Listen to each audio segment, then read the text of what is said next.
Ahora sí estamos en vivo y en directo. Hola, mi gente bonita de Facebook Live de Silla Vacía Editorial. Pues dicen que no hay fecha que no se cumpla ni plazo que no llegue. Y el día de hoy estamos aquí contentísimos porque, pues vean, la gente aquí de lujo que nos está acompañando para el consabido conversatorio sobre este libro que la doctora Adriana Sáenz allá atrás lo tiene como que no pasa nada, ni mucho menos. Este libro, Perspectivas Teóricas y Críticas, el cuerpo visto desde la filosofía y la literatura. El día de hoy vamos a charlar con las autoras de la primera parte del libro, los textos que tienen que ver directamente con cuestiones filosóficas. Ya estuvimos por ahí compartiendo carteles, ya estuvimos compartiendo unas breves semblanzas de las autoras y el orden en el que vamos a participar va a ser el siguiente. Un servidor va a fungir como moderador y en primera instancia va a participar la doctora Adriana Sáenz Valadez, quien es la coordinadora del libro, aparte de tener un texto también que apertura esta parte filosófica. Después va a estar la maestra Liliana Lázaro, quien nos va a hablar de su texto sobre micromachismos, y cerramos esta primera intervención con la maestra Margarita Velázquez, quien nos va a hablar del texto de Sexopolítica en Matrix. Así que, wow, les dije que había interés, ya hay 31 personas conectadas. Entonces, sin mayor preámbulo, me permito nada más dar la semblanza de la doctora Adriana, mientras tanto, si quieren ir compartiendo en sus muros de Facebook, y me permito leer brevemente la semblanza de la doctora Adriana. Ella es profesora investigadora de tiempo completo en la Facultad de Filosofía en la Universidad Michoacana, maestra y doctora en Humanidades por el TEC de Monterrey, autora del libro Una mirada a la racionalidad patriarcal en México en los años 50 y 60 del siglo XX, estudio de Los años falsos de Josefina Vicens, coordinadora de los libros Los prototipos de hombres y mujeres latinoamericanos del siglo XX, también del libro Reflexiones en torno a la escritura femenina en 2011, Prototipos, cuerpo, género y escritura, tomos 1 y 2, Reflexiones en torno a la maternidad, Erotismo, cuerpo y prototipos en los textos culturales y Nuevas miradas sobre el género desde los estudios culturales, Cuerpo, transformaciones y deseos. Así que ya tan solo con estos títulos nos damos cuenta del trabajo que viene haciendo desde hace una década, obvio antes, pero aquí está su línea. Ella ha sido investigadora invitada en la Pontificia Universidad Católica del Perú, en la UNAM, a través de espacios como el Instituto de Investigaciones Filológicas, el Centro de Investigación de Género y la Dirección General de Orientación y Atención Educativa. Al igual, ha estado en la Universidad del País Vasco en España. Por si todo esto fuera poco, ella es perfil PRODEP y pertenece al Sistema Nacional de Investigadores en el primer nivel. Principales líneas de investigación son los estudios sobre la racionalidad patriarcal, lo cual nos va a hablar ahorita, los estudios sobre el cuerpo y el poder con énfasis en las propuestas de la racionalidad, los estudios culturales con perspectiva de género y la teoría literaria. También se ha dedicado a estudiar la obra filosófica de Rosario Castellanos desde la metodología de género.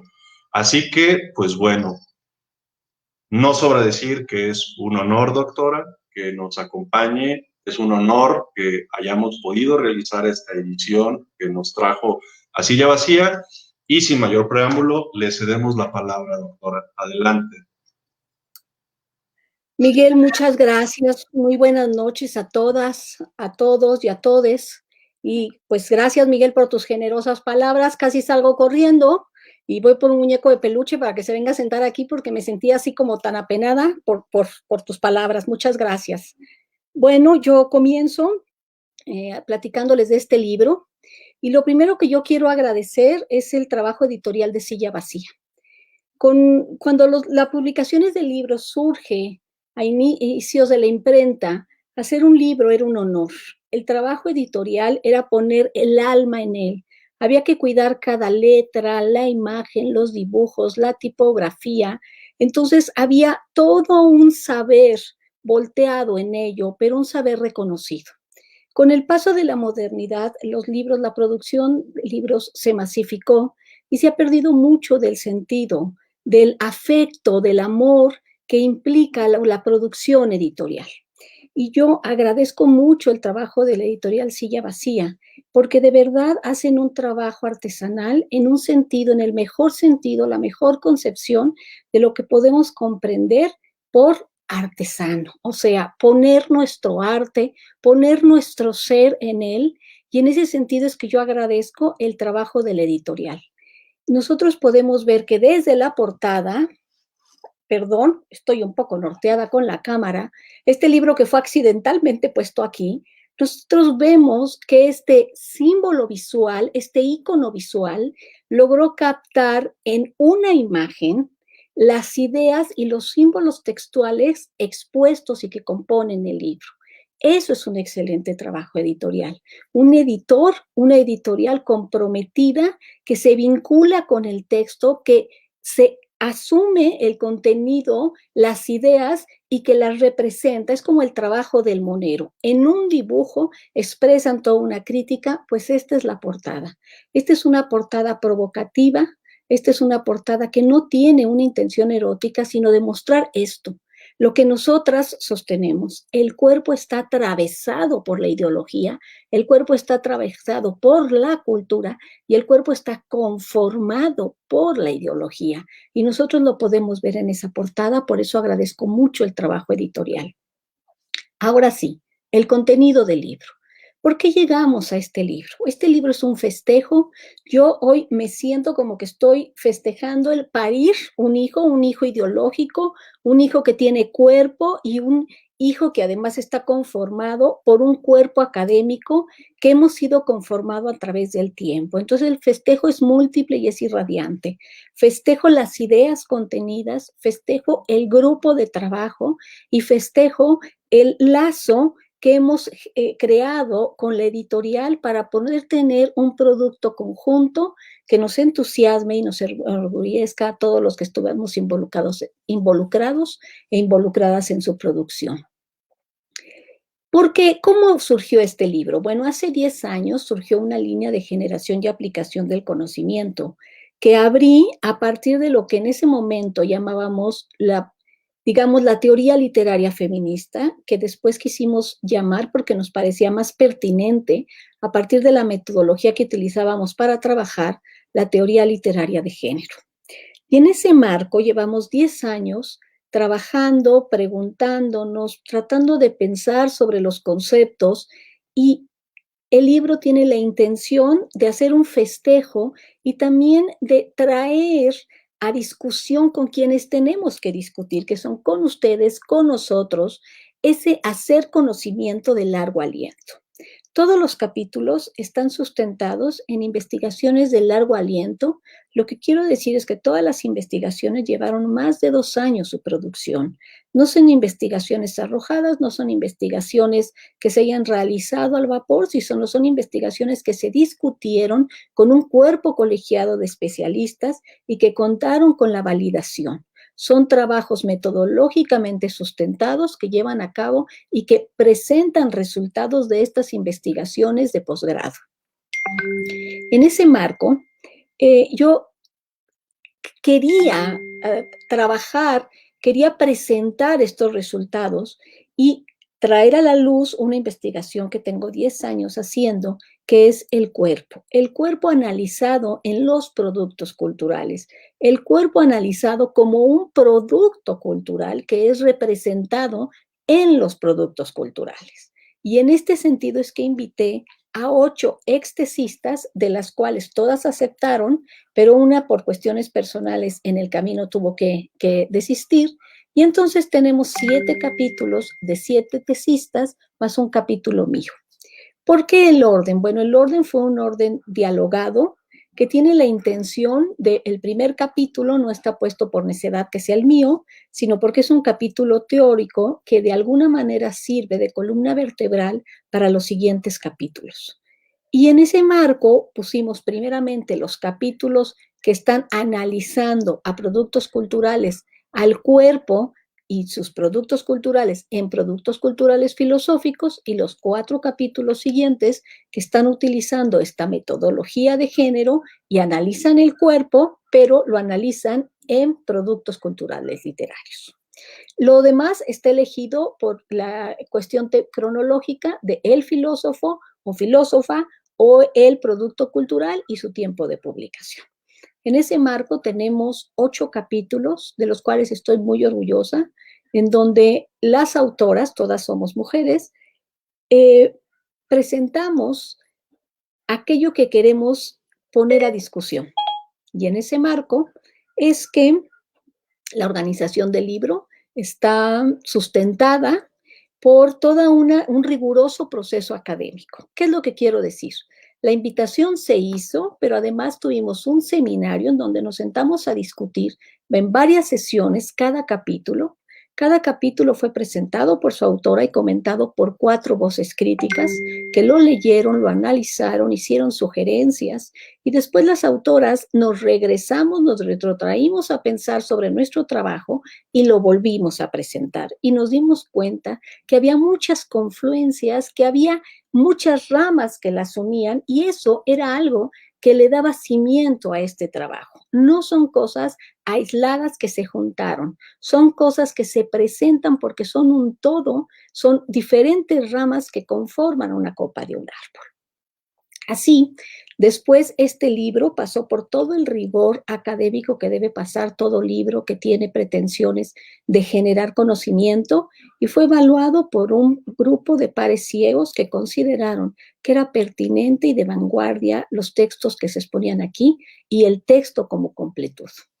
Y desde este panóptico, no en el sentido de beta, sino en términos de posibilidad y abanico, es que el libro fue evaluado también por el Consejo Editorial, y eso nos hace sentir muy orgullosas de este producto porque ha contado con los sellos de la Universidad Michoacana, de la Coordinación de la Investigación Científica, de la Facultad de Filosofía, del posgrado de Filosofía de la Cultura y del posgrado de Estudios del Discurso. Sellos todos muy importantes, y también de la Red de Enlaces de Género de la Universidad Michoacana. Todos decidieron que este producto académico valía la pena ser presentado, y a partir de esta validación de los colegas y de los grupos académicos es que se consiguió el financiamiento para que este producto hoy vea la luz. Y en ese sentido agradezco, como lo explicito en el agradecimiento del texto, a todos los colegas y las colegas que colaboraron en este texto para que estos productos sean de alto rigor académico. Muchas gracias. Ahora sí, el capítulo que abre este libro.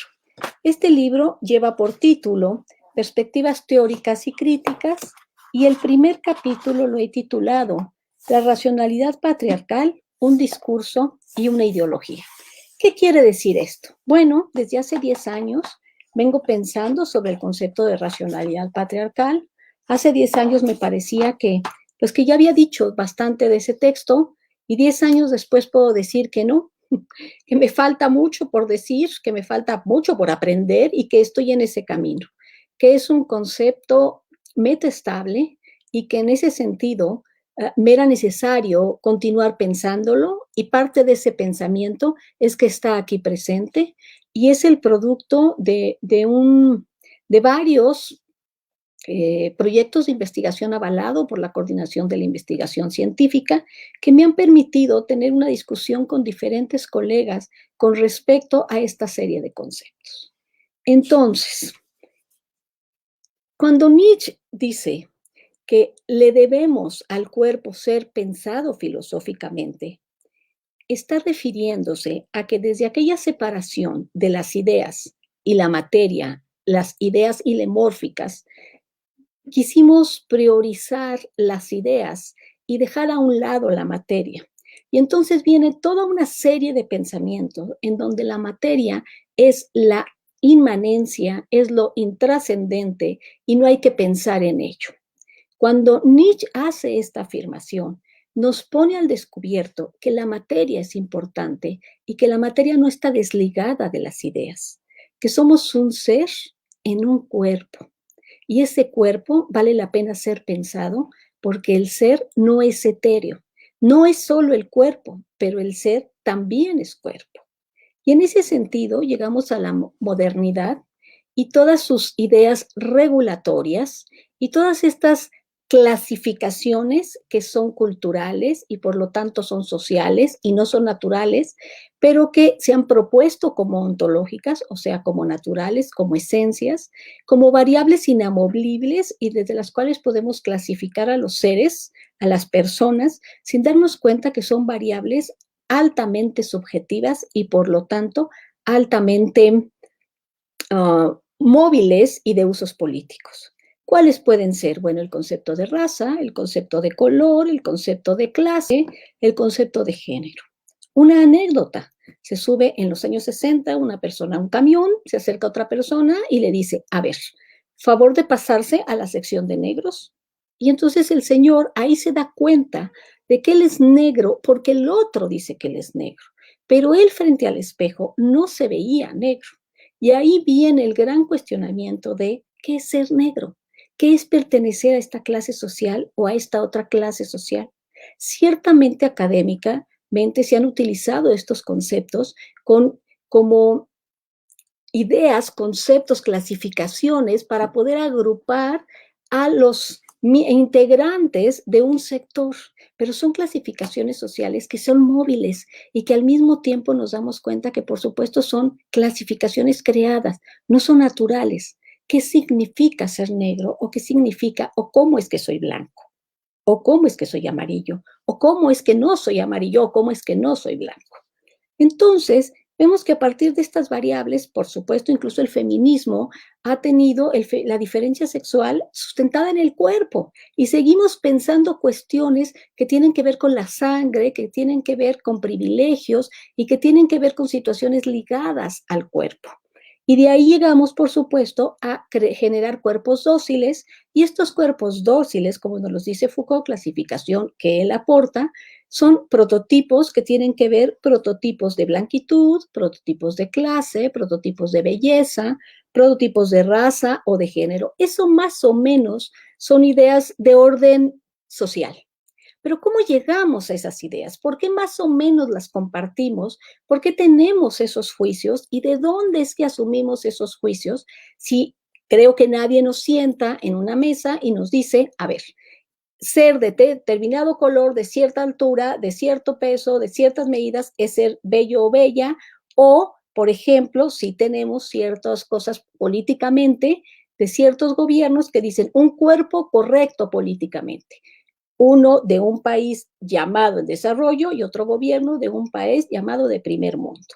Ambos presidentes pusieron a dieta a sus colaboradores y colaboradores porque consideraban que tener cierto peso más allá del que ellos creían era el correcto, no era políticamente correcto y lo que importaba era que dieran buenas fotos. No su carrera, no su saber, no su habilidad política, sino cómo fotografiaban. Eso era muy importante. O sea, la norma, esa dosificación y ese dominio de los cuerpos ha llegado a tal grado que alguien puede ser presidente porque tiene el cuerpo para poder ser presidente, mujer u hombre, o alguien no lo puede ser porque no lo tiene. Entonces, lo importante, lo que a mí me preocupaba era, bueno, está esta racionalidad patriarcal que yo he llamado, pero quiero, digamos, ahora sí retrotraerme y ver qué cosas conforman a esta racionalidad patriarcal. Y para ello empiezo con el concepto de ideología. Celia Amorós parte del concepto de ideología de cuño marxista y dice que la ideología puede tener varias acepciones. Ella maneja el de falsa conciencia. O sea, hay una conciencia que se genera y que falsea la realidad y que el grupo que la asume tiene una conciencia creyendo que es verdadera, pero en realidad es falsa, no corresponde a la realidad. Y esta conciencia, por supuesto, sirve a los intereses de un grupo. que puede ser la clase y por supuesto siempre está ligado a que se relaciona con el poder. También tenemos el concepto de ideología en un sentido de conciencia libertaria y decimos, bueno, yo tengo la ideología libertaria para poderme separar de esa otra ideología. Pero en muchos casos esa ideología libertaria se convierte también en una falsa conciencia que tiene sentido de dominio y de establecer a una clase o a un grupo en el poder.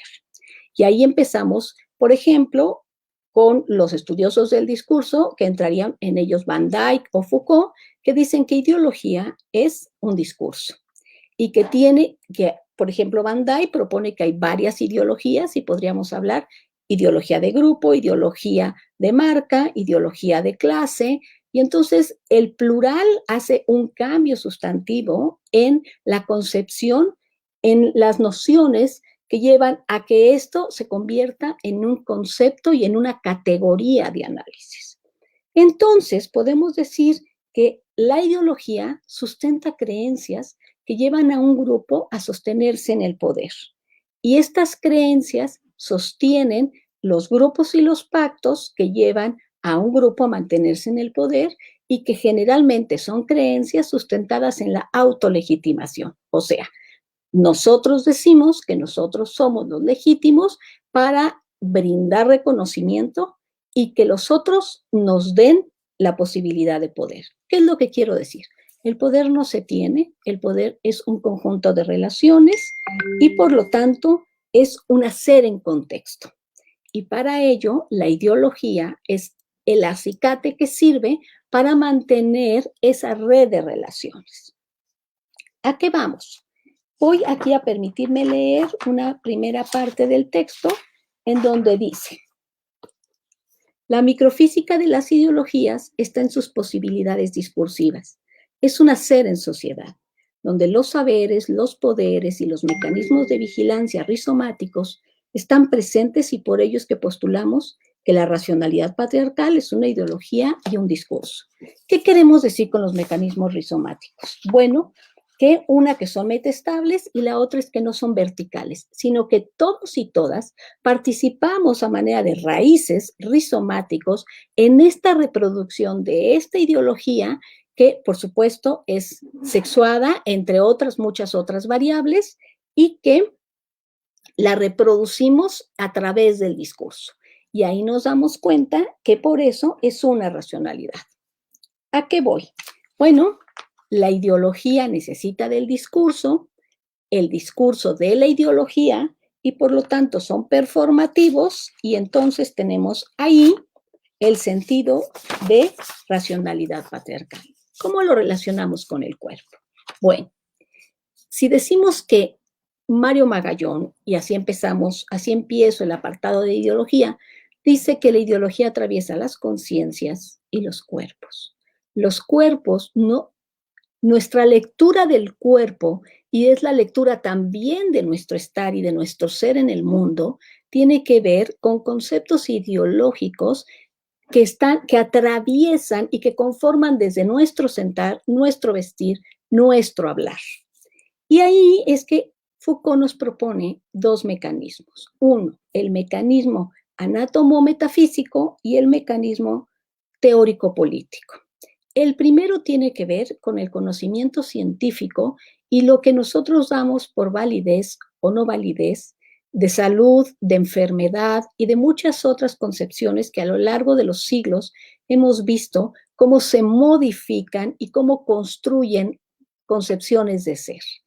El teórico político tiene que ver con la serie de normas bajo las cuales que nos creamos, y al crearnos, por supuesto, creamos y codificamos y representamos y nos representamos en el cuerpo.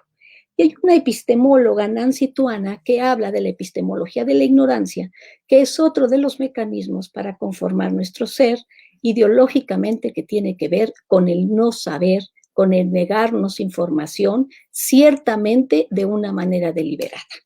Y entonces, a partir de estos mecanismos que son estructuras, producimos, por supuesto, cuerpos dóciles que se vuelven cuerpos legibles que son cuerpos que pueden vivirse y aceptarse y ser presentados en sociedad. Por supuesto, nunca en un sentido de totalidad, ni de que todos y todas asumamos el mismo porcentaje cada uno de los sustratos y nociones ideológicos. Por supuesto que eso es la subjetividad, el distanciamiento con la totalidad y que nos asumimos desde una particularidad, pero que mantenemos un anhelo de cumplir con el prototipo y por eso ser legibles. En ese sentido, los cuerpos dóciles son disciplinados y por lo tanto son legibles. Ahí llegamos a racionalidad. Una racionalidad es una razón en movimiento, como lo dijo Habermas, una razón práctica. Y como lo dijo Celia Moros, la razón ilustrada no es una razón moral. La razón ilustrada es una razón sexuada, es una razón moral, es una razón que está atravesada, que en su sustrato, en su cimiento, llevó creencias teológicas de una racionalidad teológica y la llevó y fueron parte de sus cimientos. Entonces, ¿qué cimientos están ahí en esa racionalidad? Los cimientos ilemórficos que tienen que ver con dividir a los hombres como ideas y a las mujeres como materia, y como materia quiere decir como lo intrascendente, lo que se reproduce pero no deja huella en la cultura. Así podemos decir que la racionalidad es una estructura que valida los juicios y comportamientos entre los sujetos en el mundo. ¿Pero qué juicios y qué comportamientos? Pues los juicios y los comportamientos que están en los sustratos ideológicos y que se dicen en el discurso y que están sustentados por razones morales. Y ahí tenemos nosotros razones de blanquitud, razones de clase, razones de género ilemórfico o de sexo, razones de geografía, en donde dividimos lo bueno, lo malo, lo legible, lo no, lo que nosotros podemos comprender como lo propio. Así entendemos que la racionalidad patriarcal es un conjunto de razones que valida y que para validarlo, entonces, solamente así, en este discurso que es ideológico y que es, por supuesto, una racionalidad sexuada y una racionalidad conformada por otras razones, que podemos decir que tenemos cuerpos dóciles, que enseñamos a ser cuerpos dóciles a través de los discursos, y los discursos tienen que ver con los productos culturales y con nuestros propios hacernos un discurso y hacernos en el discurso, y que a través de reproducir, enseñar, castigar a quien recusa, a quien no quiere asumir los deberes ser que las normas implican, pues entonces nosotros estamos performando el género y dándole continuidad y validez a las normas que conforman esta racionalidad, que es una raíz de raíces, una trenza de razones que están en movimiento y que siguen sustentando ideas que comúnmente se llaman patriarcado. Muchísimas gracias. Muchas gracias, doctora, muy amable con su disertación y pues bueno, agradecer a las personas que están conectadas, a las personas que están haciendo comentarios también. Upé, ya tomamos nota de tu pregunta para la doctora Adriana, ahorita se la pasamos y al final las autoras las van a responder. Les recuerdo a las personas que pueden hacer sus preguntas en los comentarios de Facebook Live y nosotros con mucho gusto se los vamos a pasar a las autoras. Pues bueno, ahora toca el turno a la maestra Liliana Lázaro González, de quien me permito compartir también una muy, muy breve ficha. Un segundito. A ver. Bueno. A ver, hay un pequeño problema aquí con la conexión. Esperemos un segundito. Detalles en vivo, ¿no? Pero bueno, se rehúsa la pantalla a aparecer acá. Lili, ¿tú me escuchas? Sí, sí Ya te vamos a escucho. empezar como con las sesiones. Ya vamos a empezar como con las sesiones de espiritismo, ¿no? Bueno, Yo sí te escucho. perfecto. Pues bueno, hay algún problema aquí para compartir la pantalla, pero bueno, ahorita esperamos solucionarlo y por lo pronto me permito leer justamente la ficha técnica de Lili, una pequeña semblanza curricular que dice lo siguiente. Liliana Lázaro González es licenciada en Filosofía por la Facultad de Filosofía, doctor Samuel Ramos Magaña, y maestra en Filosofía de la Cultura por la misma dependencia, en conjunto con el Instituto de Investigaciones Filosóficas Luis Villoro Toranzo, ambas pertenecientes a la Universidad Michoacana de San Nicolás de Hidalgo. Sus líneas de investigación son los estudios de género y feminismo, enfocados en específico a la relación de estos con las redes sociales, cuerpo, nuevas formas de violencia y humor. Todo ello desde una perspectiva teórica más cercana a lo que la autora Celia Morós considera como un feminismo filosófico. Pues bien, cedemos la palabra a la maestra Liliana para que nos hable de lo que corresponde al segundo capítulo de su libro. Adelante, Lili. Muchas gracias. Bueno, pues buenas noches a todos los que nos están viendo. Y creo que yo no me concentraría tanto en la parte más filosófica y teórica respecto a la racionalidad patriarcal, que creo que eso ya lo ha abordado muy pertinentemente la doctora Adriana, que creo que es la más experta en este tema. ¿Sí me escucho bien? Sí, adelante. Muy bien, muchas gracias. Pero bueno, una parte fundamental justamente que la doctora Adriana ha retomado a lo largo de su investigación o que se ha concentrado en definir a lo largo de sus investigaciones es esta cuestión de la reproducción de la racionalidad patriarcal por medio de discursos diversos, en tanto que la racionalidad patriarcal en sí misma puede entenderse como un discurso, y a través de mecanismos y productos culturales también de distinta índole.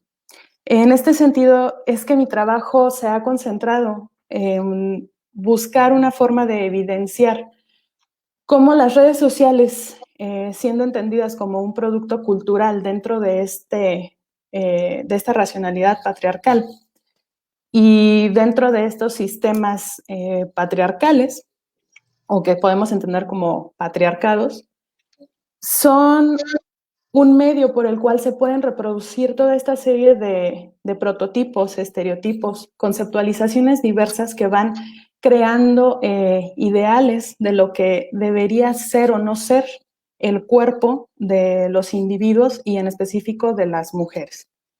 En este sentido, entonces, dentro de las redes sociales, no solamente vamos a encontrar diversos comentarios, diversas opiniones inocuas o pretendidamente inocuas, sino que vamos a encontrar mecanismos también de regulación y mecanismos que muchas veces tienden a ser violentos.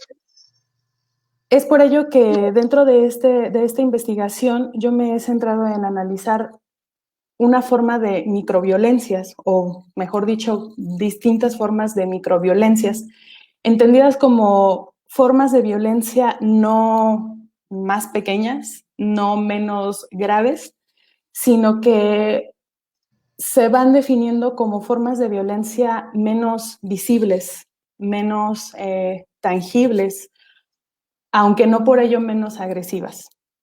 Es así que justamente dentro de estas microviolencias podemos encontrar lo que dentro del texto que he puesto en este libro se pueden definir como micromachismos o nuevas formas de sexismo. Es decir, machismos o formas de sexismo que no son tan evidentes. A menudo se hace la comparación con las formas de machismo más violentas o más agresivas, como la violencia física, ¿no? Claramente no son tan evidentes como ello, pero justamente ahí encuentro su peligrosidad, en esta constante normalización de estas formas de violencia que muy a menudo van de la mano con el humor. Por ello, considero que es fundamental analizar este tipo de microviolencias, porque los micromachismos y las nuevas formas de sexismo, como ya lo decía la doctora, si es a través del discurso, a través de estos productos culturales que se va normando, que se va performando y así se va marcando los límites para los individuos, pues a través de estas formas de microviolencias es como justamente se castiga, se señala a quienes no entran dentro de estos deberes ser que se busca a partir de esta racionalidad patriarcal. El asunto es que estas formas de microviolencias, al ser tan desapercibidas, no se evidencian con la fuerza, creo yo, que se tendría que hacer. Y se corre el riesgo de que incluso muchas veces uno mismo se encuentra tratando de ser un individuo más equitativo, de tener en su actuar conductas menos violentas, menos incluso sexistas, machistas, etcétera. Y sin embargo, están tan internalizados estos comportamientos, estas ideologías precisamente, que van reproduciéndose de formas muy, muy cotidianas. Es así que los micromachismos entonces necesitan evidenciarse de una forma, pues sí, más contundente, pero también, tal vez no desde el regaño, sí desde hacer énfasis en cómo, echando una mirada muy rápida incluso a lo que día a día encontramos en las redes sociales, podemos ver esta racionalidad, estas ideas, estas preconcepciones que cada uno va teniendo, va encontrando en su hacer y que muchas veces no nos damos cuenta de ello. Desde que yo empecé la investigación hasta que se concluyó incluso el capítulo del libro, que fue un trabajo de la mano de mi investigación de posgrado, pero que también tuvo connotaciones específicas, hasta los hechos, hasta los acontecimientos más actuales que han ocurrido en la ciudad. Por ejemplo, me daba cuenta de cómo en los estados o en los eslogans, no sé cómo llamarlo, que muchos varones e incluso también mujeres ponían en su foto de perfil, se veían, por ejemplo, dos frases muy recurrentes que iban de la mano pretendidamente y otros como un poco como reacción, por ejemplo, ¿no? De lo que ponían las mujeres o de lo que poníamos muchas mujeres. Esta frase que surgía de nací para ser libre, no para ser asesinada. Como reacción a ella, surgía otra que ponían los varones, por ejemplo, como nací para cuidarlas, no para matarlas.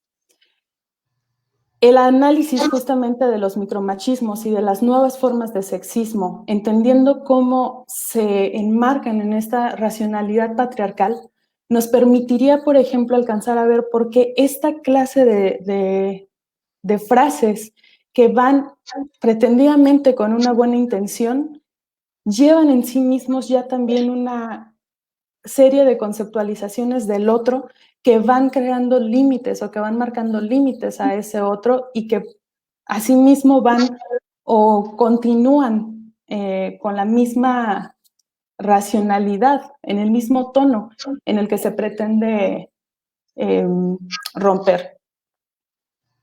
Es esta cuestión de nací para cuidarlas, por ejemplo, me recordaba mucho a lo que yo señalo en mi trabajo respecto a cómo los paternalismos, los micromachismos encubiertos, las nuevas formas de sexismo que se ven como paternalismos, pues continúan presentes en productos culturales como las redes sociales, ¿no? Ahí se puede ver un claro ejemplo de este tipo de micromachismos. ¿Podrías compartir una imagen para que se descongele acá mi pantalla, Lili? Sí. Por favor, a ver si ya conoces a Bueno, respecto a eso no te la podría compartir porque creo que entraríamos en problemas de las que aparecen en el libro. Es que parece que estoy robándote cámara aquí, pero en serio mi computadora se congeló. Entonces, a ver si poniendo esa imagen ya puede descongelarse acá. La transmisión sigue, las personas que están conectadas también. Hay algunos comentarios que todavía no puedo ver, pero ojalá, a ver si nos puedes compartir una imagen, ¿Sí? a ver si con eso ya mi computadora se desalenta. ¿Puedes compartirla? Un momentito. Sí, una disculpa, pero bueno, la tecnología a veces no está de nuestro lado y aparte pues tampoco soy el más diestro que digamos. Pero sí, las personas que van a estar viendo en Facebook van a decir, ¿qué pasó? Ese Miguel no se quiere quitar de ahí. Ahí creo que ya se está compartiendo, pero no. Sí, por favor, una de las que están editadas y que se tapan los nombres de las personas, justo para no entrar en ningún problema legal, pero sí dar muestra de lo que estás hablando. Ahí ya me marca a mí que se está compartiendo, pero creo que no se alcanza a ver. No sé si sí se está compartiendo o no, Miguel.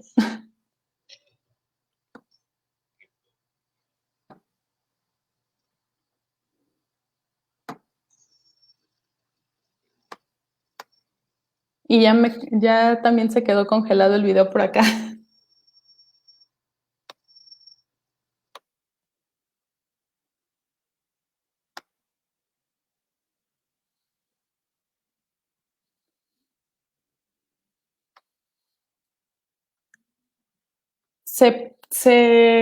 La pantalla que yo estaba compartiendo, ¿sí se puede ver en el en vivo o no se ve?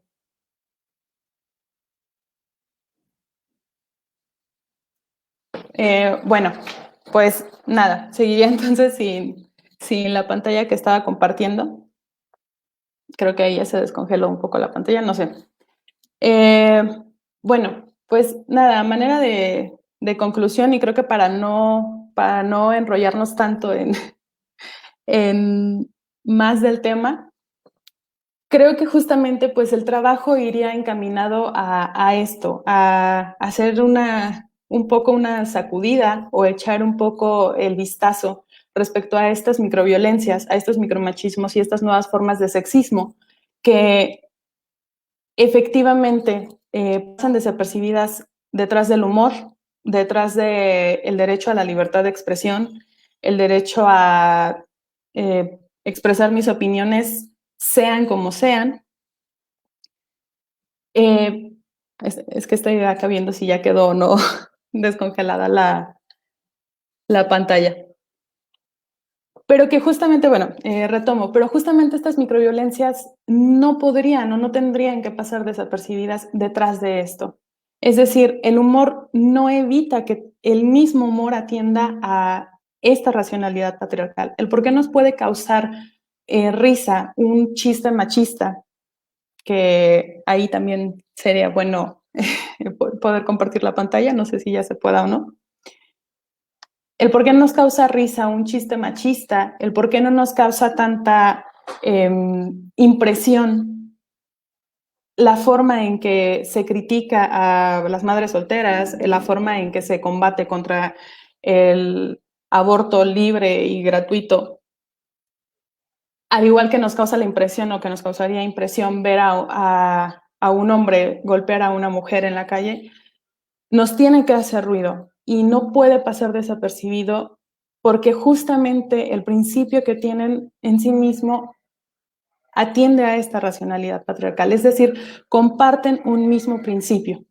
Y en este sentido, mientras no se pueda, o mientras estos chistes mientras estas frases que pasan por buenas voluntades no nos hagan ponernos a reflexionar un poco más respecto a cuáles son las conceptualizaciones que les dan sustento, mientras estas ideas no se vayan modificando, finalmente vamos a seguir, o considero que corremos el riesgo de seguir en esta misma dinámica en la cual la racionalidad patriarcal va a continuar echando manos, o la misma dinámica social va a continuar padeciendo de una de las características más propias de los patriarcados y de esta racionalidad patriarcal. Esta metaestabilidad, entendida como un estado de equilibrio que, si bien no es absoluto, sí le permite que incluso en los momentos de crisis adquiera nuevas formas. Es decir, si antes teníamos formas de violencia más explícitas, más agresivas, ahora tenemos estas microviolencias que permiten seguir reproduciendo estas formas de pensamiento, estos prototipos, estos estereotipos, y asimismo permiten continuar con esta forma de cautivar los cuerpos de las mujeres en específico, aunque no son los únicos. Es necesario entonces hacer énfasis sobre estas formas de microviolencias para tal vez tener medianamente la posibilidad de hacer un poco, de romper un poco más, de desequilibrar un poco más esta forma, esta estructura patriarcal, ¿no? Estas formas de pensamiento. Y de esta forma, así, poder buscar un poco más libertades diversas para todos los individuos. Y en ese sentido, creo que una de las cosas más importantes o que sería una de las herramientas más grandes, pues sería esta capacidad de incluso nosotras mismas poder, como decía Celia Amorós,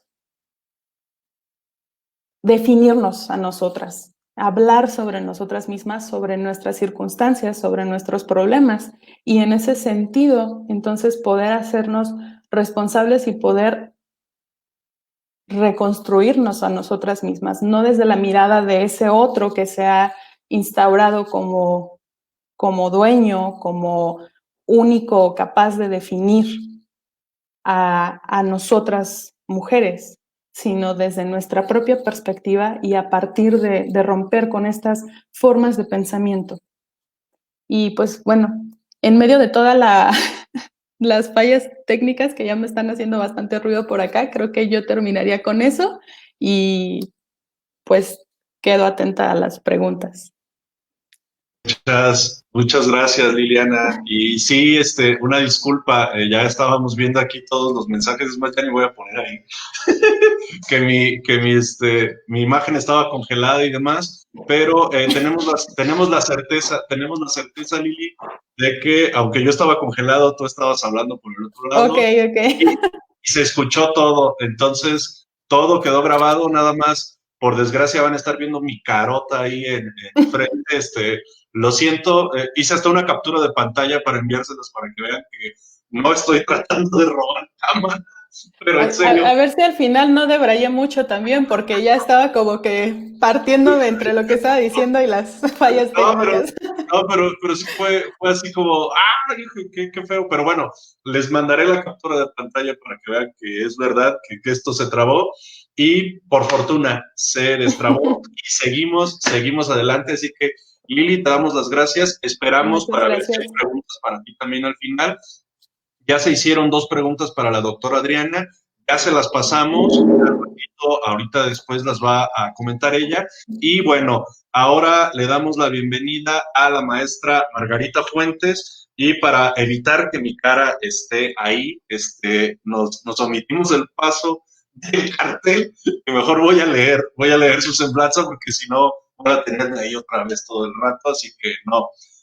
Margarita Fuentes Velázquez es licenciada en Filosofía por la Universidad de Guanajuato desde el año 2010, maestra en Filosofía de la Cultura por la Universidad Michoacana de San Nicolás de Hidalgo, ello desde el 2013.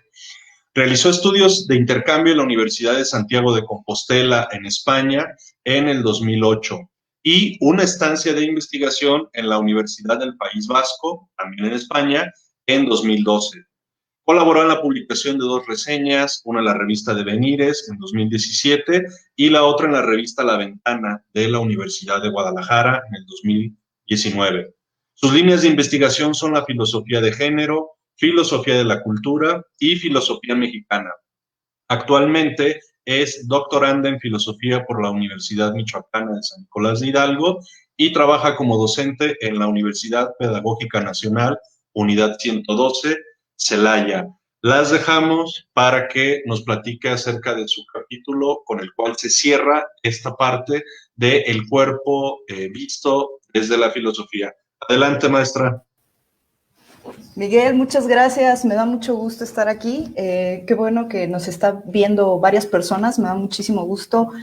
Bueno, a mí me gustaría platicarles antes un poco cómo hay una relación entre mi texto, el texto de Adriana Sáenz, que además de ser docente en la Universidad Michoacana y una distinguida miembro del Sistema Nacional de Investigadores, es mi colega, mi directora de tesis y también mi amiga. Entonces, me gustaría hablar sobre cómo hay una relación entre estos textos y las ideas que todas nosotras estamos plantando en esta obra, que es nuestro libro de egresadas de la maestría en Filosofía de la Cultura.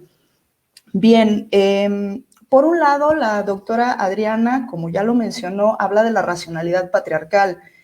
Y por otro lado, mi compañera Liliana toca el tema de los micromachismos, que ya desarrolló bastante, y esto se viene a ligar, por otro lado, con otro texto que se ve en el libro, que es de mi compañera Claudia Guizar. Ella está trabajando un tema sobre un autor que compartimos ella y yo, ella en la maestría, yo en el doctorado, que es un filósofo trans, Paul B. Preciado.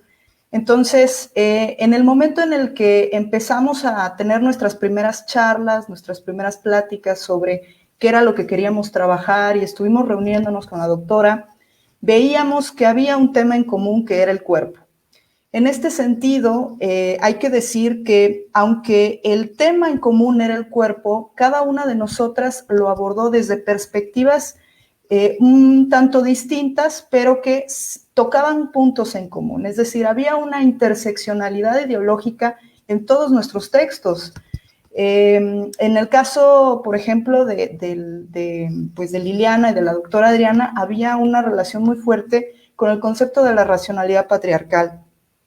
En mi caso, la racionalidad patriarcal me hizo pensar en el concepto de la ideología visto desde el uso tecnológico de las creencias sobre la sexualidad. Es decir, a mí me hizo pensar que a través de una serie de artefactos, de máquinas, de prótesis, de tecnologías que tenemos a la mano hoy en día, la racionalidad patriarcal tiene de alguna forma una especie de uso y también una cierta, digamos, hay una cierta economía y hay una cierta gestión de uso de la tecnología que va a elaborar una visión, una forma de ver la sexualidad.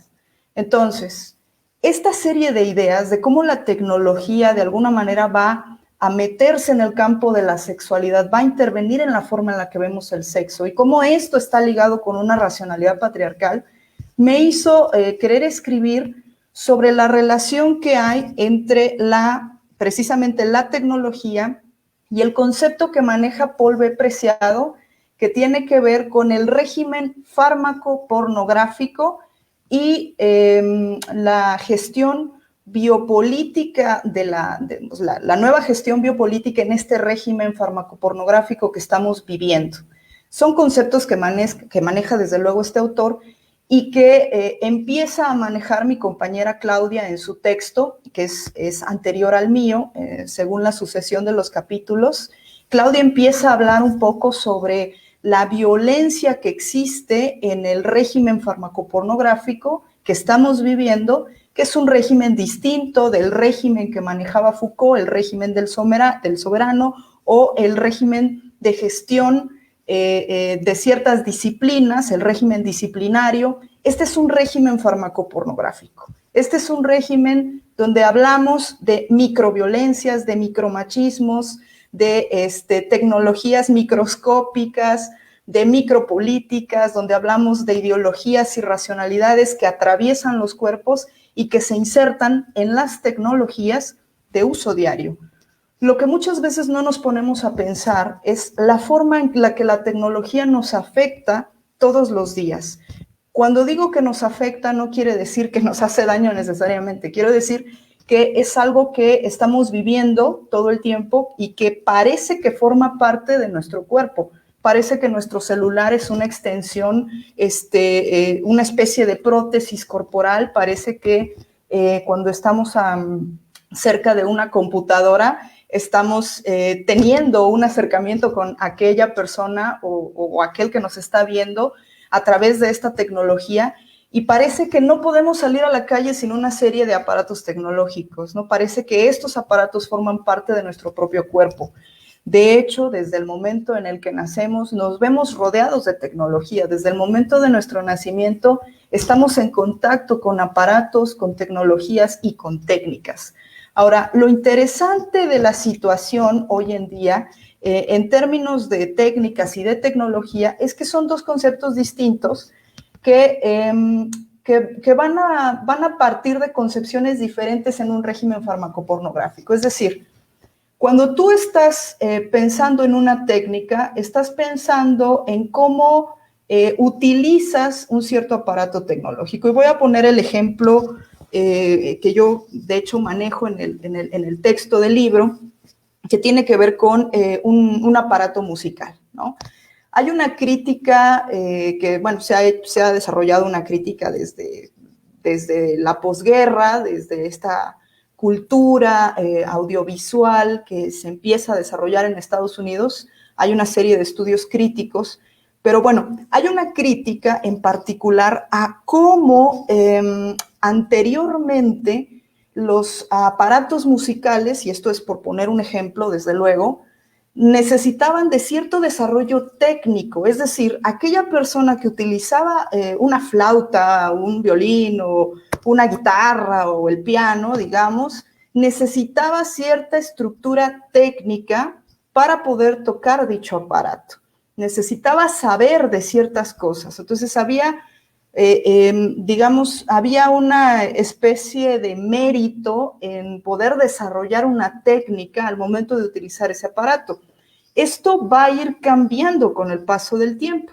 Entonces tenemos un aparato que es una tecnología, es decir, el piano es una tecnología, y la técnica, la forma en la que tú tocas el piano, relaciona tu cuerpo, relaciona una corporalidad con un aparato. Pero con el paso del tiempo, parece que ha habido una menor necesidad de desarrollo técnico y mayor desarrollo tecnológico.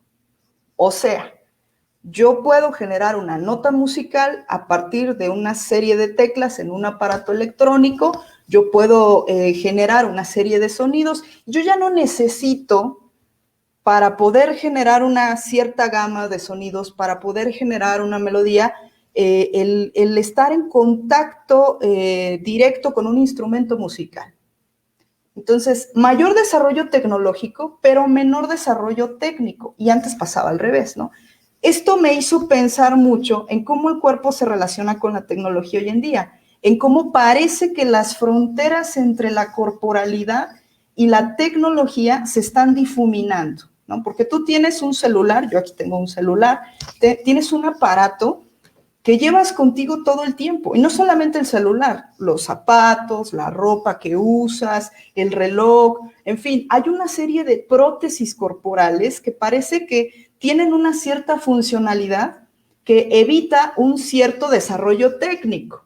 O sea, antes, para poder relacionarte con una persona, tú ibas, le buscabas a su casa, decías, quiero platicar contigo, o le llamabas desde un teléfono fijo. Hoy en día ya eso ya no es necesario. Pero ¿cuáles son las implicaciones de que eso ya no sea necesario? De que el contacto humano se está perdiendo en términos físicos.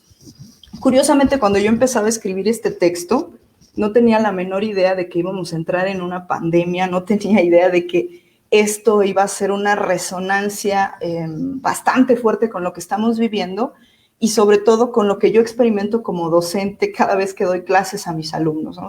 Les digo siempre, tengo la sensación de que me escuchan, pero en realidad no lo sé, no puedo tener esa certeza de que me están poniendo atención, de que, yo qué sé, de que cuando hay una carita que se pone una especie de emoticón, efectivamente eso es el reflejo inapelable, digamos, de una cierta emoción física. Pues no tengo esa certeza, no tengo esa certeza. Y Paul B. Preciado, que es el autor a partir del cual empiezo a hacer esta serie de reflexiones, habla de cómo los seres humanos, a través de la tecnología, a través del tiempo, a través del cambio de régimen, estamos mutando constantemente. Cuando yo empiezo a escribir el artículo, me doy cuenta de que resuena mucho lo que está diciendo Paul B. Preciado con algo que ya había escrito antes un sociólogo francés muy famoso, Jean Baudrillard, en un libro que se llama Pantalla Total. Y este libro lo escribe en 1999. Entonces, cuando Baudrillard escribe en 1999 Pantalla Total, está haciendo una crítica a la tecnología, está haciendo una crítica al capitalismo, una crítica a las violencias, está haciendo una serie de críticas y dice ahí textualmente que estamos mutando y que además todos somos, en cierto sentido, transexuales. Estamos mutando a través de la tecnología y entonces nos estamos transexualizando.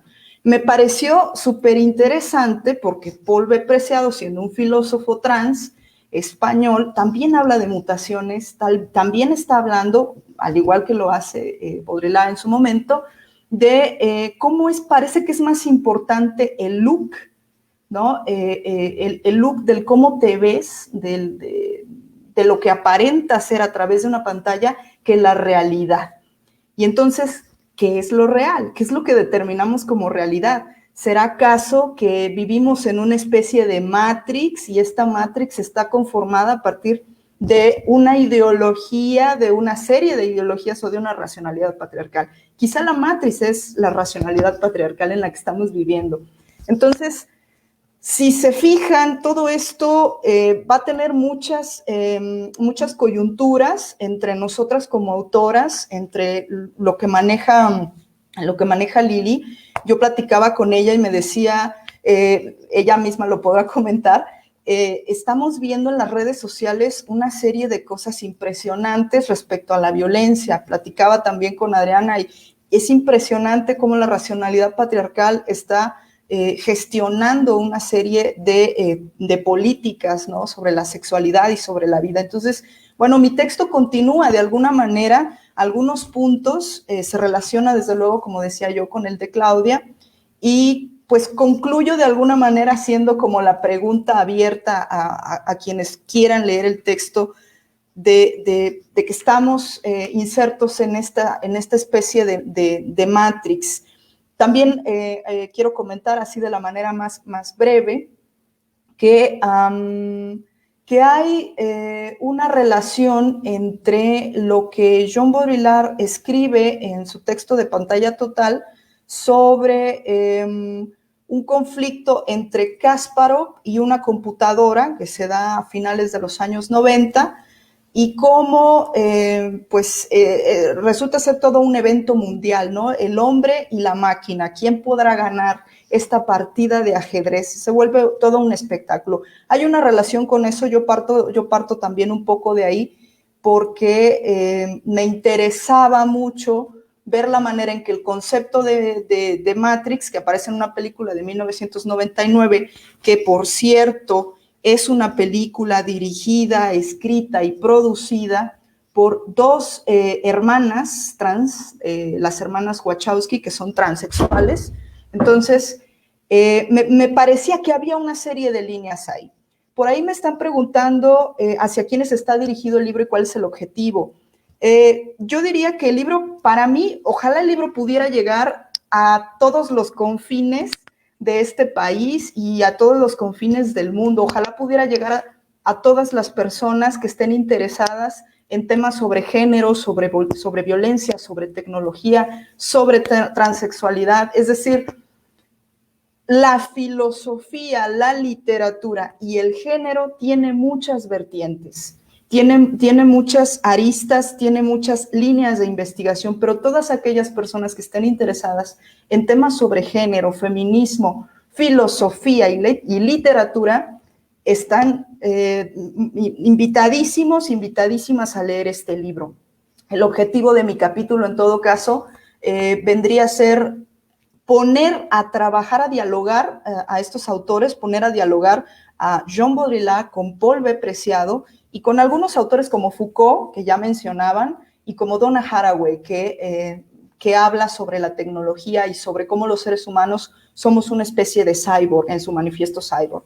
Entonces, para mí es poner a dialogar a los autores y pensar que tal vez el lector se ha preguntado alguna vez de qué manera nos impacta la tecnología, si lo que estamos viendo es real y cómo eso viene a definirnos, a construirnos identitariamente y cómo nos afecta en nuestro cuerpo, cómo la tecnología nos afecta, cómo nos vamos conformando nuestra propia identidad, cómo tenemos prótesis todo el tiempo, ¿no? Entonces, para mí es un diálogo entre estos autores y es, desde luego, hacerme preguntas y esperar que el lector también en algún momento se las haya hecho y diga, oh, mira, creo que no era la única persona que se estaba preguntando qué onda con la tecnología, qué onda con el género, con la identidad, con el sexo y con la violencia.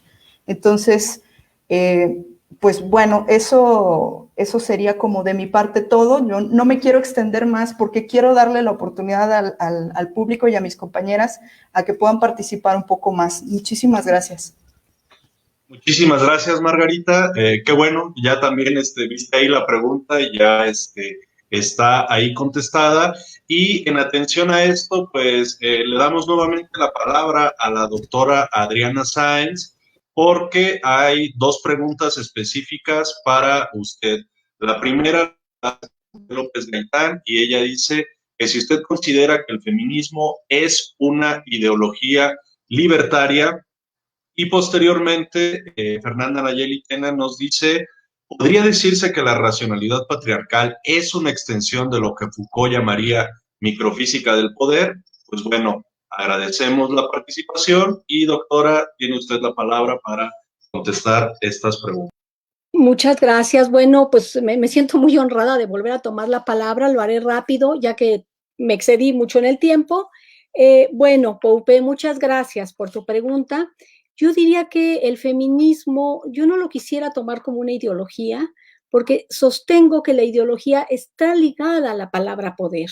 Y justamente el feminismo es de estructurar estos mecanismos normativos que nos regulan a partir de taxonomías dicotómicas y taxonomías de poder. Yo preferiría pensar al feminismo como entendemos a la filosofía, si entendemos a la filosofía como un pensamiento, como pensar, una actitud y una disposición al pensar. Y el feminismo es una actitud y disposición a pensar sobre los mecanismos, las estructuras que mantienen a ciertas personas en el poder y a otras personas las asumen por debajo.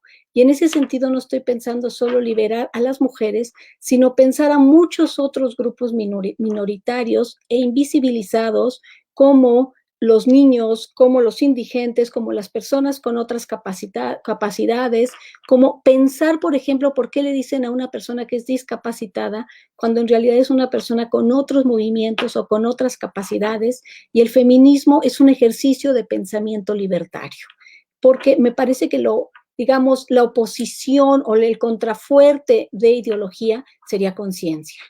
Y la conciencia es un ejercicio, por supuesto, de tamizar todo por la razón, pasando por primero tamizar a la razón y esas estructuras que ya dijimos que son morales y tratar de tamizarlas para poder hacer un ejercicio de metaanálisis de la razón. Muchas gracias. Y para Fernanda, yo creo que la analogía que utilizó Margarita de la racionalidad patriarcal como la Matrix nos ayudó mucho a pensar que la microfísica del poder, lo que está desestructurando Foucault es diciendo el poder no es vertical. Justamente lo que hace a la racionalidad es que es una telaraña y una telaraña es una microfísica del poder. Es justamente esta estructura compartida entre la metafísica del poder y la racionalidad. Por eso todos estamos reproduciendo estas categorías de la racionalidad y nos estamos construyendo, nos estamos normando y estamos normando y leyendo a los otros y a las otras a partir de estas categorías. Pues muchas gracias. Gracias, doctora. Y ahora pasamos con preguntas que tienen para Liliana. Las pongo en pantalla. Nos pregunta Carlos Bustamante. Bueno, ¿qué pregunta? ¿Hay algo en las características propias del discurso de las redes sociales que fomente expresiones de micromachismo de un cierto tipo particular? ¿O debe considerarse que las redes sencillamente sirven como caja de resonancia del discurso que tiene lugar fuera de las redes? Y, aprovechando tu participación, Gloria Martínez te pregunta, ¿hasta qué punto es bueno el paternalismo o hasta qué punto es micromachismo? ¿O todo lo paternalista es microviolencia? Te cedemos la palabra. Perdón, que tenía desactivado el micrófono. Gracias por las preguntas. Respecto a la primera, creo que efectivamente serían las dos. Por un lado, es una caja de resonancia de lo que ocurre fuera de las redes sociales. Finalmente, los micromachismos, todas esas microviolencias, son conductas que tenemos también o que se tienen fuera de la misma en las redes sociales. Entonces, vaya, hay una serie de políticas, incluso de chistes, de frases, dichos, que los escuchamos fuera de redes sociales, ¿no? Los podemos escuchar en una conversación frente a frente con conocidos. Y en este sentido, efectivamente, también serían una caja de resonancia. Lo que sí creo es que las redes sociales hacen que sea más, que se transgreda más esta línea de lo políticamente correcto, que muchas veces de frente no se transgrede. Es decir, el estar detrás de un dispositivo, plasmando estos comentarios, compartiendo estos chistes, dándole like a infinidad de páginas que existen con el objetivo de compartir esta clase de contenidos, posibilita que el hecho de que no se pueda apuntar a la persona que lo está compartiendo específicamente, que no se les pueda señalar o pretendidamente no se les pueda sancionar con la misma intensidad, haga más fácil que esto políticamente correcto se transgreda. Y entonces, tal vez en el día a día o de frente sería más difícil hasta cierto grado, digo, no imposible, porque también ocurre, pero sería más difícil que por ejemplo, nos gritaran feminazis, ¿no? O que un individuo nos dijera de frente y a la cara feminazi, puta, o eres tal, tal, tal. Esto sí ocurre en las redes sociales. Y sería más difícil porque tal vez de frente se arriesgaría a esta sanción social, incluso aunque fuera de dientes para afuera, de por qué se nos está agrediendo así, por qué se les está diciendo así, etcétera. Pero en las redes sociales no. En las redes sociales finalmente muchas veces ante esto se responde con fue solo un comentario, fue solo una opinión, fue algo que pasa solo en las redes sociales y que no tendría por qué tomarse tan en serio. Entonces, creo que en ese sentido sí podría ser esa la característica específica o lo que haría que toda esta serie de conceptualizaciones y toda esta serie de prototipos que se tienen en mente y que se plasman ahí, pues se saquen con mucha más soltura, ¿no? Y bueno, respecto a la segunda pregunta, respecto a los paternalismos, híjole, yo consideraría que sí, que los paternalismos definitivamente sí son machistas, son violentos o alcanzan a ser violentos y que definitivamente no hay por donde ver que no fueran negativos.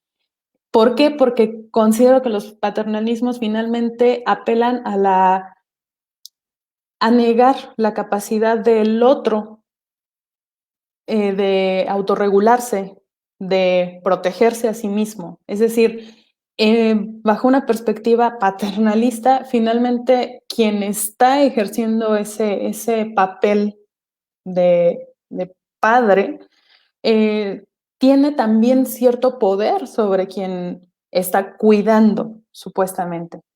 Y en este sentido, pues también se le está negando la capacidad de autorregularse, de autodefinirse, como lo decía en mi trabajo, ¿no? Entonces, creo que no podría considerarse que los paternalismos no corren constantemente el riesgo o que simplemente no son violentos, ¿no? Cualquier paternalismo finalmente va a caer en eso. Y bueno, creo que por mi parte sería todo, a menos que haya algo más. Muchas gracias. Muchas gracias. Gracias Liliana, le pasamos la voz a la maestra Margarita porque hay dos preguntas que están aquí. La primera es de Pepe. Qué bonito es conversar. Gracias a todas las personas que están participando. Nos pregunta Pepe, bueno, te preguntan, ¿se puede tener un look sexy por voluntad propia? ¿Es realmente ser libre, mostrarse así? ¿O siempre se está cayendo en el juego de la Matrix patriarcal? Y también Gloria Martínez pregunta, ¿la Matrix sería lo que queremos que los demás vean de nosotros? Adelante, maestra Margarita. Sí, bueno, a ver, no creo que la Matrix sea lo que queremos que vean de nosotras o de nosotros o de nosotres. Más bien nosotras o nosotres estamos dentro de una especie de Matrix. Si se puede tener un look sexy sin ser parte de la Matrix, a lo mejor ahí la pregunta va encaminada a la pregunta por la identidad y por la capacidad que una persona o individuo tiene de agencia. Es decir, esta capacidad que tenemos de autoconstrucción, de decisión propia, de decisión autónoma sobre nosotros mismos o sobre nosotras mismas. En este sentido, yo alguna vez recuerdo haberle preguntado a la doctora Adriana si podríamos llegar a salir, a estar fuera alguna vez de la racionalidad patriarcal, ¿no? Por ejemplo. Y recuerdo bien que dialogando eso, la conclusión a la que ella llegaba, al menos en ese momento, fue: podemos construir, podemos tejer resistencias y espacios de fuga. Podemos construir un espacio de resistencia, podemos construir un espacio de fuga, podemos construir una forma de escape, otra manera de ser libre y humana, como diría Rosario Castellanos. Sí creo que lo podemos hacer, pero de manera total y absoluta, de manera radical, escapar a la racionalidad patriarcal, mi respuesta sería que no, precisamente por eso les invito a leer el libro. Mi respuesta sería que no, y esto no quiere decir que por eso digamos, bueno, pues ya está, no vamos a escapar nunca, ¿qué más da? ¿Qué importa? Creo que sí importa, porque precisamente el generar resistencias genera uso de conciencias y desde luego desarrollo de las responsabilidades humanas, porque no solamente se trata de uno, sino también del otro. Recordemos que nos construimos no solamente de manera autónoma, sino también a través de los otros, con los otros, y no podemos sobrevivir sin los otros, o las otras o los otros. Entonces, sí es importante generar este tipo de espacios porque generamos otro tipo de diálogos, otro tipo de formas de vivir, otro tipo de entender la humanidad, otro tipo de manera de verla, de maneras de ver la humanidad o de entenderla, es lo que quiero decir. Entonces, a mí me parece que respecto al look sexy, pues yo creo que tal vez sería un buen ejercicio que tú te cuestionases por qué haces lo que haces, ¿no? ¿Cuáles son los objetivos, las inclinaciones o las necesidades de hacer algo, ¿no? Es decir, como para qué o por qué, cuál es la finalidad. A mí no me parece que esté mal que una persona, sea hombre, mujer o quimera, se ponga una falda y salga a la calle. A mí no me parece que esté mal que un compañero o compañera decida, yo qué sé, ponerse un penacho en la cabeza lleno de plumas. Creo que cada quien es libre de autogestionar su propio cuerpo y precisamente esta es una de las luchas, la lucha por la gestión del propio cuerpo y por la eliminación de estas dicotomías, de estos binomios culturales que parten de deberes, del deber ser. Debo de ser así, debo de ser hombre, por lo tanto me debo de vestir así, por lo tanto debo de hablar así, por lo tanto debo de aparentar esto, por lo tanto debo de ser así. Creo que una de las luchas que compartimos es precisamente pensar que estas dicotomías, cuando son impuestas, son violencias. No está mal que te quieras vestir como tú te quieras vestir, da igual, ¿no? El asunto es de dónde partimos, cuál es el objetivo de ello. Si partimos de una violencia, de un deber que es impuesto, ¿dónde está la autonomía y la agencia y la autogestión del propio cuerpo? Si ya hay una reflexión, una racionalización sobre por qué estamos haciendo lo que estamos haciendo, creo que eso es muy importante, creo que eso vale la pena que lo sigamos haciendo y que cada vez más personas lo empiecen a hacer, empiecen a cuestionar, a tener una especie de actitud crítica respecto a las cosas que nos vende la Matrix, ¿no? A las cosas que nos dicen las redes sociales, a las cosas que esta racionalidad patriarcal nos impone. Y estos cuestionamientos pues van a generar espacios de resistencia. No sé si esto responda a la pregunta. Aprovechando también, Ana Fuentes Velázquez te pregunta, ¿de qué manera podríamos hacer más consciente el uso de la tecnología de un modo socialmente responsable, sin daño al ser y que al mismo tiempo no limitemos el uso del avance tecnológico? Adelante, Margarita. Sí, ¿de qué manera podemos hacer más consciente el uso de la tecnología sin el daño? Híjole, la respuesta sacada de la manga, no, un poco. Digo sacada de la manga no porque no la haya pensado, sino porque es una respuesta general. Y no por ello se invalida, creo. Tiene que ver con la educación, ¿no? Yo creo que la educación es muy importante y la comunicación es muy importante. Entonces, ¿cómo usamos tecnología más responsablemente? Comunicándonos, educándonos, generando espacios donde nos podamos comunicar con los otros. En ese sentido, a mí me parece importante generar, por ejemplo, este tipo de espacios donde abrimos las puertas a que otras personas nos escuchen a través de las redes sociales, ¿no? Y ya al menos así hemos sembrado una especie de duda o una especie de pensamiento crítico respecto a lo que está pasando con su propia vida o a lo que pasa a su alrededor. Ahora, de manera precisa, ya no tan general, yo creo que depende de cada situación específica, ¿no? O sea, es decir, tendríamos que ver un ejemplo específico de, bueno, aquí qué podemos hacer para generar una conciencia responsable en el uso de la tecnología. Específicamente en esto, ¿qué podemos hacer? De manera general yo diría, bueno, es que comunicándonos, educándonos, esa es la forma.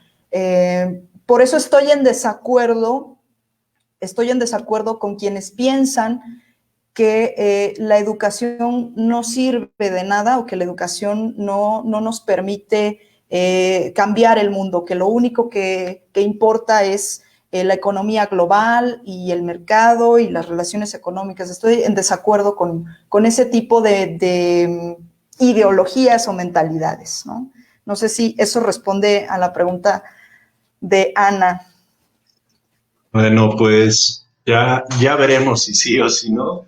Y pues bueno, ya para cerrar, hay dos preguntas que las voy a hacer porque no pusieron destinataria en específico. Ya ustedes deciden quién contesta. Y nada más recordarles, nos están preguntando también por ahí que dónde se consigue el libro. Lo tenemos en la librería de Silla Vacía Editorial. Estamos aquí en el centro. Aquí a través de Facebook nos pueden contactar y aquí está el libro disponible. También contamos con envíos a toda la República. Ayer se fue un ejemplar a Chihuahua, a Ciudad Juárez. Hoy en la mañana mandamos a Ciudad de México, a Guadalajara y a Monterrey. Así que, pues bueno, acá está también el libro por si quieren profundizar en lo que las autoras nos están comentando a través de Silla Vacía Editorial. Con mucho gusto lo pueden conseguir. Y hay dos preguntas, ya ustedes me dirán quién contesta. La primera es de mujer cuáquera. ¿Cómo podríamos corromper el poder desde adentro? Esa es una. Y hay otra que nos hace aquí Juan PM y dice, ¿este libro no sería una muestra de ideología de poder? Porque no todos los lectores tendrían la capacidad de comprenderlo. Dejo las dos preguntas y ustedes me dicen quién contesta. ¿Quién dijo yo? La doctora Adriana ya se rió, ya. Y el que se ríe se lleva. Ya se le vio la intención. Adelante, Sí, doctora. claro. Le damos la voz, le damos la voz. El micrófono. Gracias, gracias. Bueno, yo afirmé que todo saber es poder desde Foucault, pero también entendamos que el poder no siempre es negativo y que hemos intentado en este texto, justo como empecé, sacar el conocimiento para el diálogo, para hablarlo con todas, con todos, con todes, para estar dispuestas a la discusión y para que estos resultados nos sigan cuestionando a nosotras y cuestionen a quien quiera ser cuestionada y cuestionado. No tiene una intención normativa, ni creo que no tiene ninguna intención de decirle a la gente qué hacer y qué no hacer, sino tiene la intención de decir, esto estamos pensando, vamos, pensémoslo en conjunto, sigamos pensando sobre esto que a nosotras nos interesa, porque nos propone, porque nos motiva y porque tenemos una intención, por supuesto, en este sentido, como lo decía Margarita, que me preguntó aquella vez, creo que todos y todas estamos inmersos en la racionalidad patriarcal, pero podemos tomar cierta distancia, podemos ponernos un poco no en el centro, quizá con cierta perspectiva y cuestionarnos a nosotras, en este caso yo diría cuestionarme a mí, porque todavía yo no estoy diciendo yo soy la perfecta antipatriarcal y no tengo nada. Claro que no, estoy en ese discurso, lo reproduzco también y también tengo que hacer este ejercicio que por cierto es extenuante, de seguir matando por la razón muchas de las motivaciones y de las creencias que sostienen mi vida. Muchas gracias, doctora. Y con esta pregunta cerraríamos, a lo que ustedes quieran agregar algo. Nos dice Fernando Zarco, hola, ¿creen que las tecnologías del cuerpo están generando otras técnicas en lugar de eliminarlas? ¿Quién querría contestarle a Fernando? ¿Quién dijo yo? A ver, ¿quién se va a reír? Creo que va más para Margarita. Sí. A ver, Margarita, va. Sí, ¿no? Sí, pues sí, tal vez. Yo creo que sí. Es una respuesta un tanto aventurada. Necesitaría pensarlo un poco, pero mi intuición me dice, mi intuición filosófica me dice que sí se están modificando las técnicas. De hecho, se está anulando la técnica poco a poco. Entonces, hay que hacer una reflexión sobre ello, sobre cómo la técnica ha estado desapareciendo poco a poco. Es decir, la tecnología sirve, entre otras cosas, entre otras cosas, para facilitarnos nuestro modus vivendi, nuestro hábitus. En ese sentido, yo creo que sí hay una modificación de la técnica, como ha habido una modificación de la tecnología. Entonces, habría que reflexionarlo un poco más.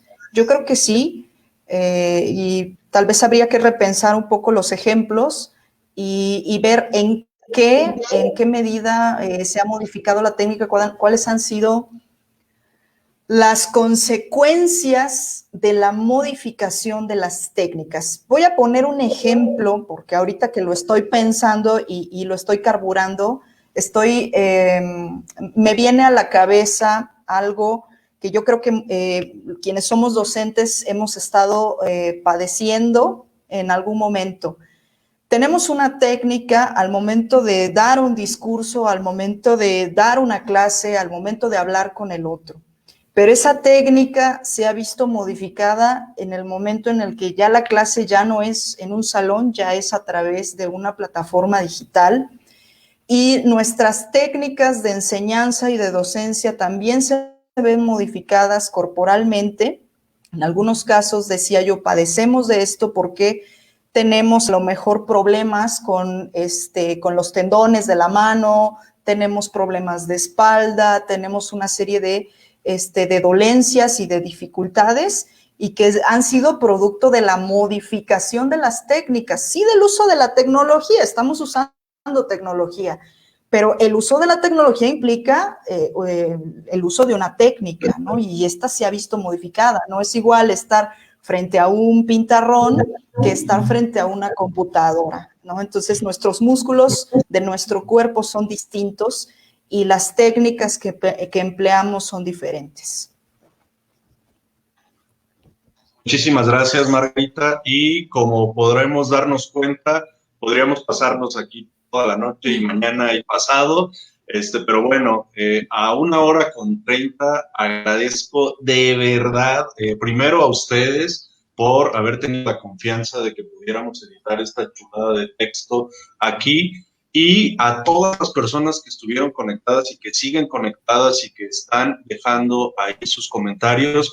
Muchas gracias, porque justamente como se dijo, este trabajo ha sido consensuado, pensado, repensado, dialogado y avalado por instituciones académicas de primer orden en nuestro país y a nivel internacional.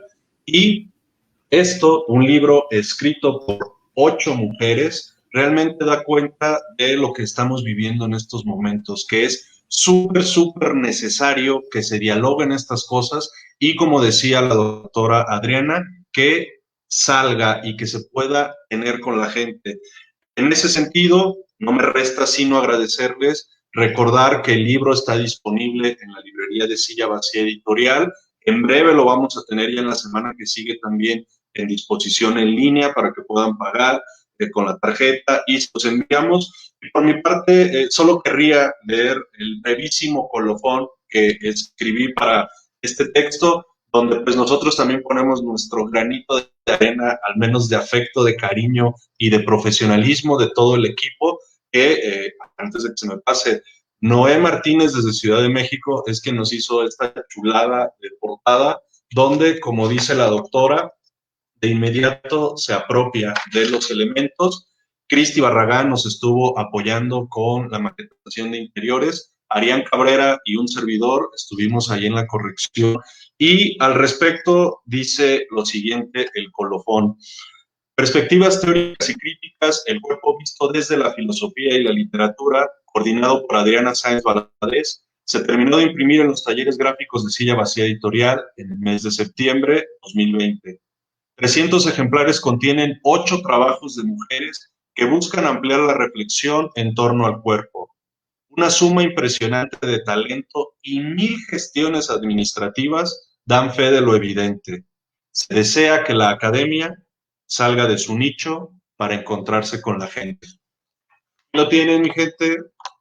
Por mi parte es todo. Les agradezco y el 22 de octubre tenemos una cita a las 8 de la noche por Facebook Live de Silla Vacía con las 4 autoras que hablan sobre literatura. Así que también está imperdible. Y pues muchas gracias, buena vibra, y a toda la gente que se está conectando y que nos está mandando saludos. Muchísimas gracias. Saludos, bye. Muchas gracias. Bye.